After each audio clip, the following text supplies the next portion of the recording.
السلام عليكم، مرحبا بالجميع. كيف حالكم يا تشيفيز؟ تتوقعون ايش الخبر اللي في هذا الفيديو؟ ايوه يا تشيفيز، ميني كلاي فاكتوري صار يوفر الصلصال الحراري لكم يا تشيفيز. انا مره سعيده ومتحمسه علشان الكل يقدر يعمل اعمال الصلصال، وكمان لكل اللي سالتني في التعليقات من فين تجيب الصلصال الحراري، خلاص ان شاء الله صرت راح اوفر لكم هذا النوع. ومره مبسوطه يا تشيفيز، اتمنى من جد انه يعجبكم هذا النوع. طبعا هذا النوع اللي أنا أشتغل عليه في القناة، فحبيت أوفر لكم نفس النوع علشان أنا متأكدة أنه طري وما يحتاج زيت للصلصال أو ملين الصلصال. حتى لو احتجتي راح تحتاجي مرة شيء بسيط، بس هذا جدا طري وجدا ممتاز.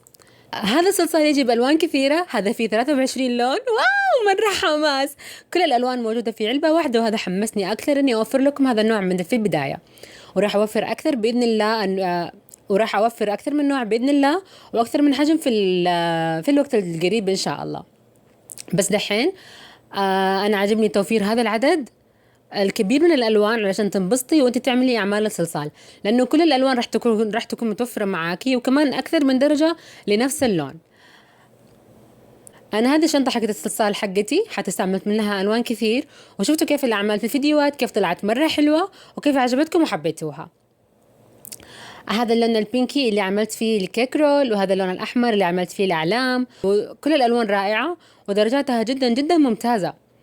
الأسعار راح تلاقوها في حسابي على الانستغرام علشان يكون أسرع للجميع، واسمي في الانستغرام راح تلاقوه، راح أحطه هنا.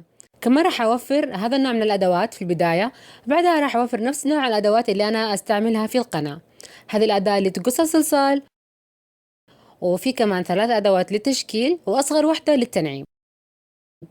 هذه الأداة زي الإبرة لكنها أكبر، هذه علشان تدمج القطع ببعضها. كثير عجبتني وراح تشوفها كمان أكثر في الفيديوهات الجاية إن شاء الله. تجي هذه العلبة في شنطة شفافة، بس أنا حبيت أحط عليها كيس علشان يفضل معايا صلصال طري. أول ما تشتريها راح تفك الكيس،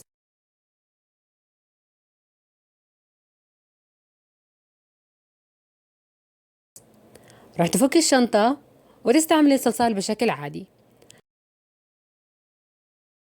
كمان يمديكي تشيلي الكيس عن الصلصال وتغلفيه بورق نايلون، هذا كمان راح يخلي الصلصال طري.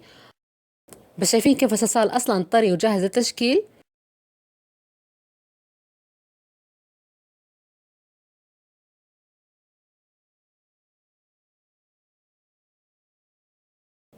كمان حتى لو جلس الصلصال فترة في النايلون راح يفضل طري.